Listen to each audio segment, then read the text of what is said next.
Joining me today is Artem Shestakov, a celebrated fine arts photographer, film producer, and environmental advocate. Through powerful imagery, he captures the beauty of our planet while raising awareness about the urgent need to protect it. Artem, you're doing a great job, and thanks so much for joining us today. Thanks so much for having me. Artem, you've traveled to some of the most isolated corners of the world. What draws you to these extreme landscapes? Initially, it was just a photography, but after I started going to these places, I found out there is a purpose, not just photography. And I want to go to that places to show for the people that even the most isolated places in the world getting affected by us, but humans, and in a very bad way. What did you realize? What do you mean when you say in a bad way? Since everything we do in daily life, we have a butterfly effect. You can do something here that affects somebody there on the other side of the world. And even parts like Antarctica or Alaska that are extremely isolated from anywhere else in the world.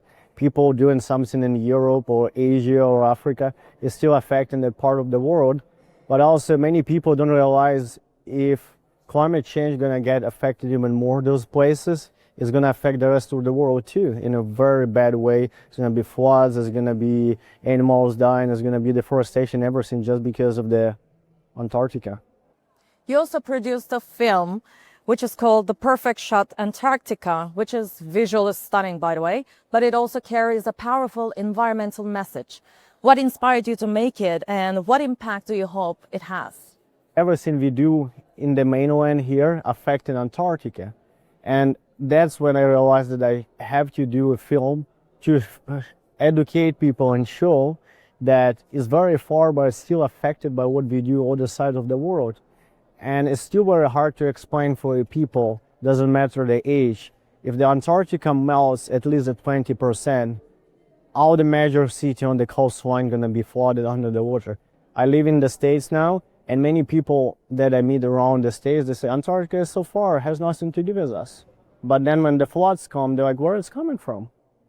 Have educational aspect. I think this is what I try and do the most, the impact, because some impact is not measurable directly. Like how many lives I impacted. We have 40 international awards, we went so many film festivals, but how can I measure how many lives I affected in a good way? So I'm trying to do as educational as possible, but also as easy to understand as possible, because if 10-year-old child see the film and he gets some ideas about the environment, this is what we need to do, because in 10, 20 years, those that are going to do a difference, you know. What role do you think photography plays in raising awareness? Art is most important tool, I think, nowadays that you can story that photography can, because most of the photography you see nowadays on social media, the websites, what happened on the social media, people like it, comment maximum, they forget it and they never see it again.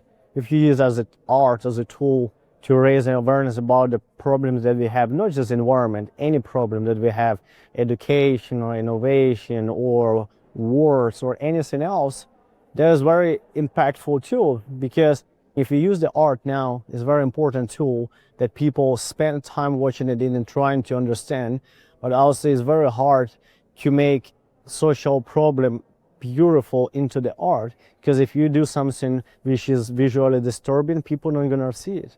So you need to combine the art and the artistic vision so people appreciate it, but also start thinking in a good way about it.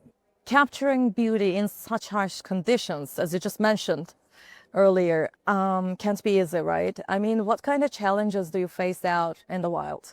I think first the temperature, because when it's cold you get tired or you get not tired, depend on how your body react, but also condition to filming, camera gear react differently. So it's very challenging to do that. It start rain and start something else, but also the weather condition in those places, they change so drastically, you can't get even ready for them. What's next for you? Is there a dream location you haven't photographed yet and you're hoping to capture soon?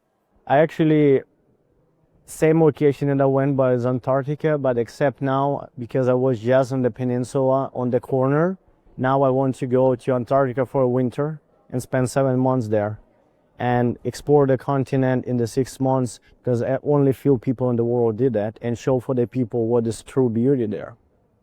Well, thank you so much for joining us here on Showcase. You're a true inspiration, and good luck with your tricks. Thank you so much. Thank you so much for having me.